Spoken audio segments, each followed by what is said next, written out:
what's the difference between a TB and lung cancer?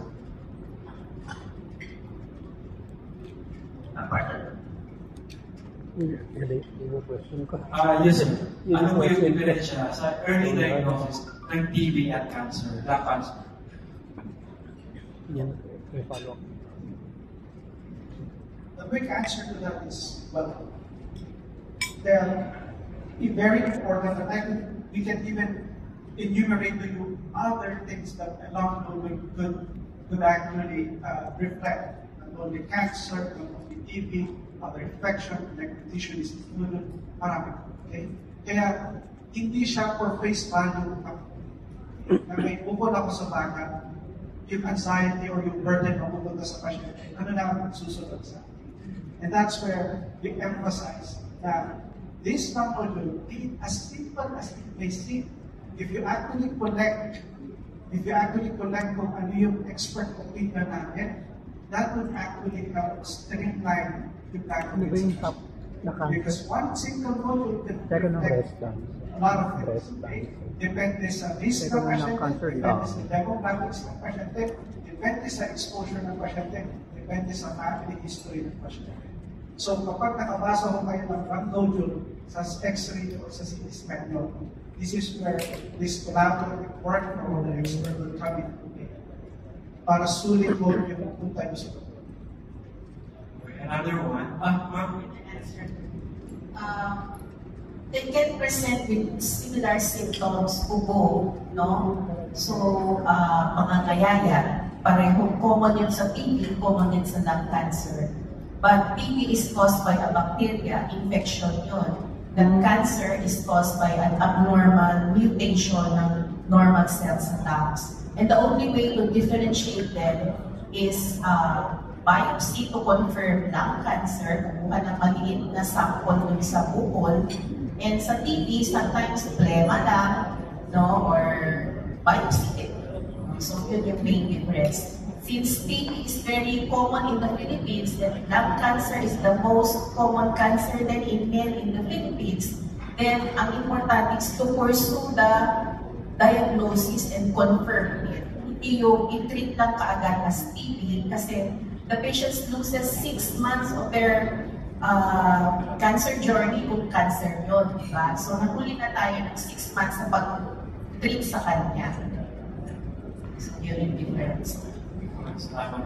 Another one, very quickly now, are TB or not TB, that is the question. So that's very, very important. Just to echo what our key head of mine mentioned. So it's very hard to decide which is which at the onset. So I think it's very important that you need, like I mentioned in the slides, vigilant monitoring. So for me, it's very when we think about it, we can simplify it as if something doesn't add up, then probably that's not it. So if you, for example, if you meet mo siya or you diagnose this patient as tuberculosis, you just start na po ng treatment, and then eventually for some reason this patient is not improving, then probably that's the time to rethink your diagnosis and probably pursue one.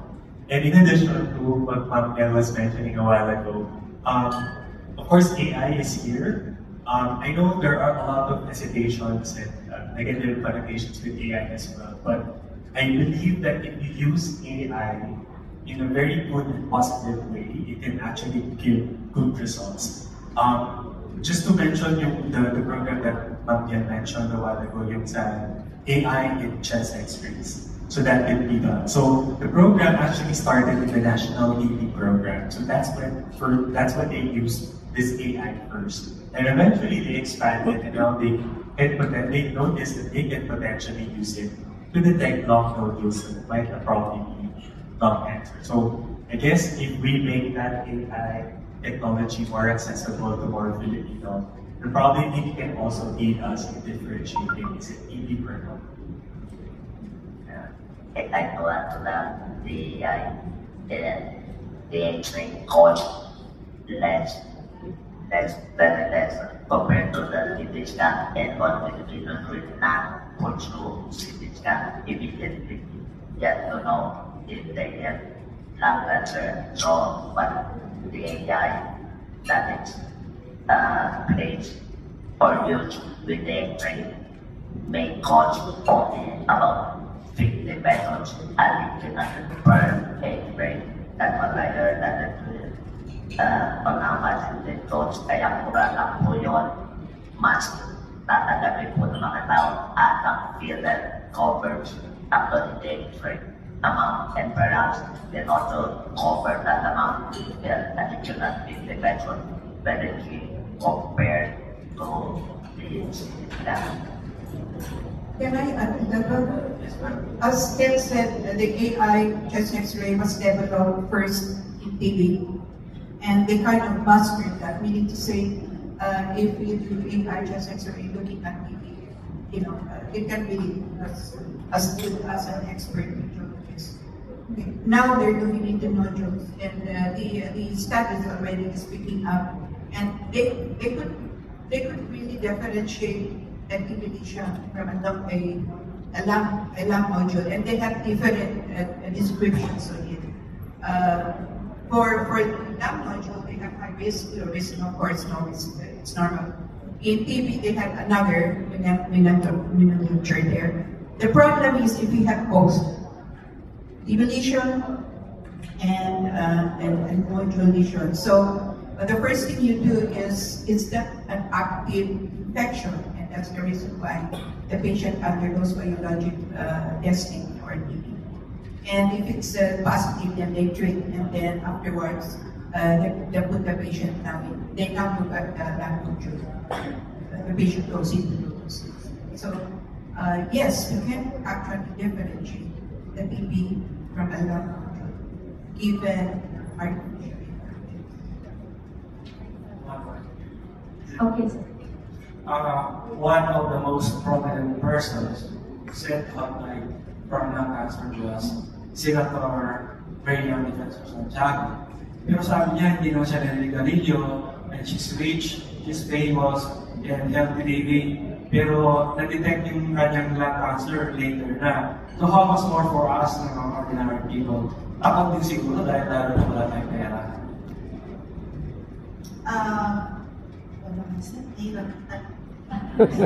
Well, ang risk factor din po for lung malignancy is not only smoking. Just to remind you, it's also the age group.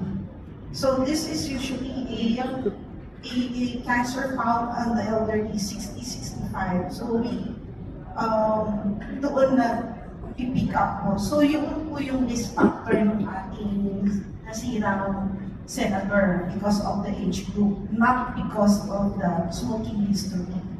Well, in that case, that emphasizes yung ating toxic behavior, like at least an annual chest X-ray,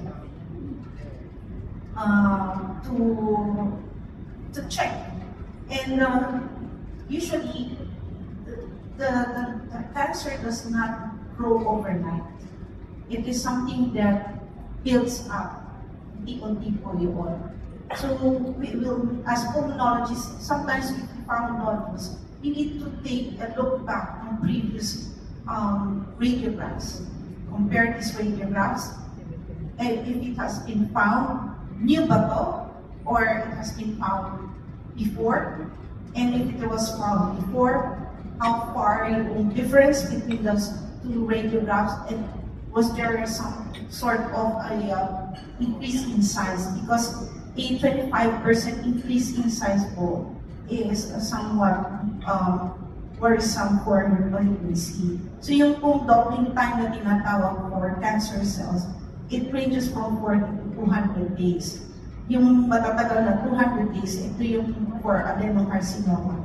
So yung mga newfound nodules, these need a follow-up period po to check on their growth.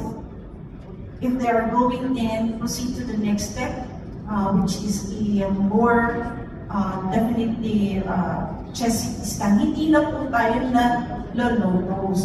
Kung nakita na po ang isang nodule sa chest X-ray, that chest X-ray benefits more yung regular CT scan. Ano po? So, yung screen po natin, yung may normal chest x-ray, pero high risk sila based on age, based on smoking history, or probably based also on their family history. No symptoms. Yun pong sinasabing screening. Pag sinabi po natin screening, the person has high risk but not yet with symptom. So we need these tools, yung mga imaging tools usually, to do the job of screening. So yun pong, Filipino, we encourage them to be more on the aggressive side of drug-seeking behavior, especially pumapasok na nga po sa elderly age group kasi tumataas na po yung incidence of lung cancer. I hope that answered the question. It's not only the smoking history but also some other things like age group and family history that places that person high risk for lung malignancy po. And like what is there are several risk factors. And like what I mentioned a while ago, 20% of those that lung cancer are not smokers, and there are several risk factors. Like for example, where often beyond the psychological, but actually there are several other factors like exposure to ringtone and asbestos. Wala na po magkano asbestos. Ringtone is something that is naturally occurring in the soil ng inside. Nagkakaroon din po ng lung cancer mga tao, and that is very prevalent. That's the second non-smoker cause of lung cancer in the United States. And then also outdoor pollution. Sanay na tayo doon, alam na natin yung mga bunso. But there are also indoor pollution wherein yung mga sa probinsya natin at luluto pa yung kahoy at yung puso doon ay nasulat din. Lalo na kung nagluluto sila sa loob ng bahay, ng loob, sarado ng kulang ang bintana at naiiwan ng puso doon. And of course, the genetic factor, if your parent has lung cancer, nasama ka sa next factor, then probably you might also get lung cancer. Kaya screening, regular screening is very important. I'd like to also expound on the genetic factor that engineer mentioned, because I think the subtype of non-small cell lung cancer that the senator had is something that has a genetic mutation, a driver mutation that drives the cancer to grow and multiply and metastasize. And luckily, during that time, there was a drug that can target that mutation, and it was very effective for her. So the diagnosis of lung cancer does not end with pathology. We have to look for the presence of mutations, because the targeted agents that target that mutation are very effective and the response are very durable. Matagal silang nabubuhay. So yun din ang nilalabi natin sa PhilHealth na kung pwede, i-shoulder din yung genetic test for lung cancer, not only histopath diagnosis, because it's very important in choosing the best treatment. Thank you, doctors. Can I add to that? Yeah, in the PhilHealth writing of the drug for cancer, that's included. Was it approved? That's included. That's in the process, but that's included. Because they're also including drugs for the PKI cancer that immunotherapy has. So that's okay. Thank you. And our last question from second to the last question. Rostel Rosario from WhatsApp Pilipinas. So I'm actually not surprised kung bakit until now, kahit yung lung cancer is one of the most prominent sakit. Hanggang ngayon wala ko rin safety package. So, kasi we know that the priority of the government is focused on somewhere else. So, as medical practitioners, maybe we could be the ones to initiate or push the government to become more proactive and dealing na hindi puro tayo concentrating on curing or basta mas magandang prevention ang encourage natin or i-push natin. Kasi di ba, as medical practitioners, you would know kung ano yung nagiging source o nagiging cause ng mga ganitong sakit. So you can professionally advise the government or whoever or our people to make the move on how to prevent rather than later on pag problema tayo how to cure it. And then compared to the other countries, parang late rin tayo, di ba? So dapat sana mag-push tayo as medical practitioners. Is there a way para mas maganda sana yung natin, yung initiative to push the government to focus more on prevention rather than cure? Okay. Probably, in case you know that's basically what the Aspire consensus statement is all about. Basically embodies what Aspire aspires to be. So, for example, one of the pillars, one of the key principles there definitely is to